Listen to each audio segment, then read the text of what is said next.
There was a long period of time when I felt ashamed that I was not the kind of person who could take a huge leap. I would watch movies about entrepreneurs where the main character quits their job in one emotional moment, puts everything into one idea, and somehow wins big. I would sit there watching and feel something sink inside my chest. Because I was not like that. I hesitated. I calculated. I kept my stable job. I thought for a long time before making big decisions. And for years, I thought that meant I lacked courage. I thought maybe I did not have the kind of boldness that people need to build something meaningful. But later, when I looked more carefully at the real lives of people who built great things, I realized something almost opposite to what movies had taught me. Many of the people we now imagine as extremely bold founders did not actually throw everything away overnight. Some kept their jobs while testing their ideas. Some stayed in school while their companies were already showing promise. Some built their businesses on the side while still protecting a stable source of income. They were not simply reckless. They were careful. They protected a foundation while testing something new. They only let go of the old path when the new one had shown signs that it could truly stand. And when I understood that, something in me softened. Maybe I was not cowardly. Maybe I was not weak. Maybe I was simply trying to protect my future in the only way I knew how. That is not fear. That is risk management. And it is much wiser than I used to think. When you still have a foundation to stand on, your mind can stay calmer. You can think more clearly. You can test ideas without being crushed by the pressure of needing to win immediately. But when you put all your eggs in one basket too early, survival pressure can distort your judgment. You may rush. You may ignore warning signs.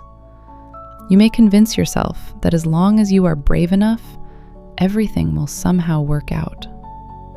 I understand why movies make us misunderstand this. Movies have to cut out the boring parts of real life.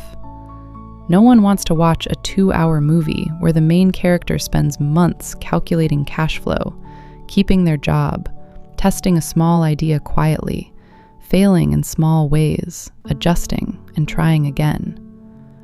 Movies keep the dramatic moment, the leap, the bold decision, the door slam, the I quit scene. But in real life, the part that gets cut out is often the most important part. The preparation, the testing, the quiet protection of your own stability. That is not extra. That is what gives the big leap a chance to succeed. I remember once a friend told me they wanted to open a cafe. I asked one simple question. What would make people choose your cafe when there are already so many good and affordable places around? My friend got angry. They felt like I was killing their dream. And that moment taught me something. Many people do not lack the ability to analyze a decision. They are simply trying not to look too closely, because looking too closely might take away the excitement of just going for it.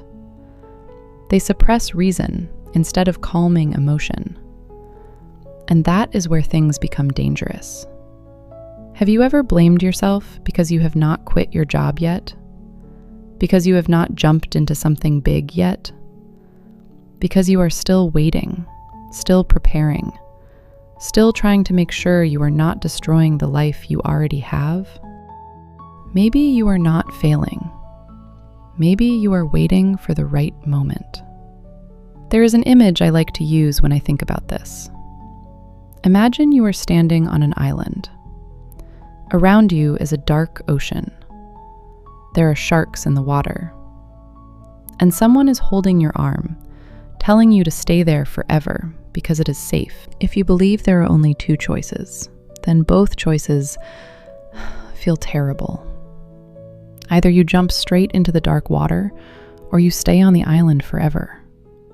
Jumping without preparation can destroy you, but staying forever can quietly destroy your future. The wiser path is not to jump blindly, and it is not to stay frozen. The wiser path is to build a small raft first, something simple, something imperfect, something that lets you move a little farther from the island without throwing yourself into the ocean with nothing underneath you. In real life, that means keeping one part of your life stable while using another part to test small risks. Keep the job that pays your bills.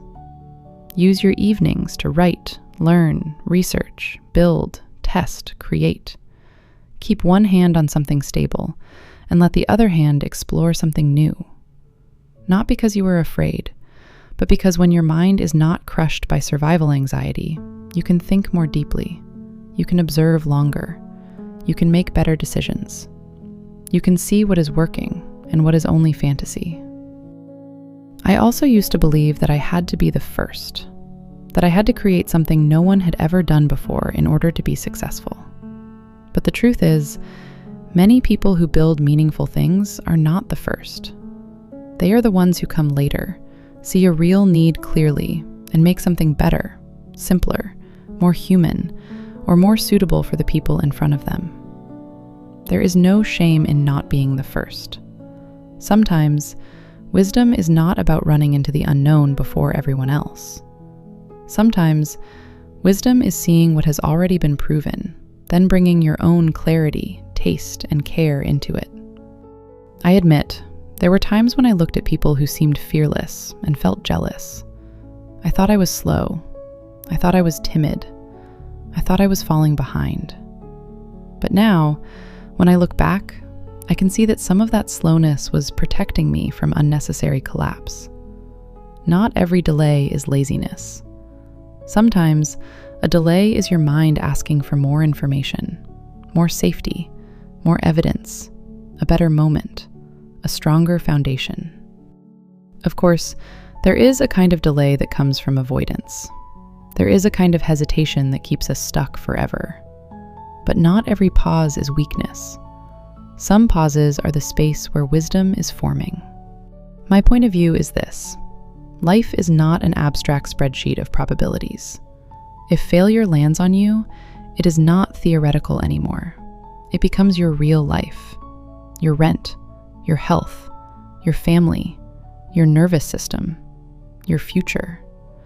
So the wise thing is not to close your eyes and risk everything just because the story sounds heroic. The wise thing is to do everything you can control. Lower the risk. Test small before betting big. Protect your foundation. Gather real evidence. And then, when the time comes, move. Not from panic. Not from fantasy. Not from the need to prove you are brave, but from clarity. If you are standing between two worlds right now, wanting to do something bigger, but not yet ready to let go of what you have, maybe you are not weak. Maybe you are not lacking courage. Maybe you are simply wise enough to know that your future deserves preparation. You do not have to choose between staying stuck forever and destroying everything in the name of bravery. You can build your raft. You can test the water. You can move slowly without moving blindly. And maybe one day, when the new path is strong enough to hold your weight, you will let go of the old one. Not because you were pushed by shame, but because you are ready. And that kind of courage may look quiet from the outside, but it is still courage.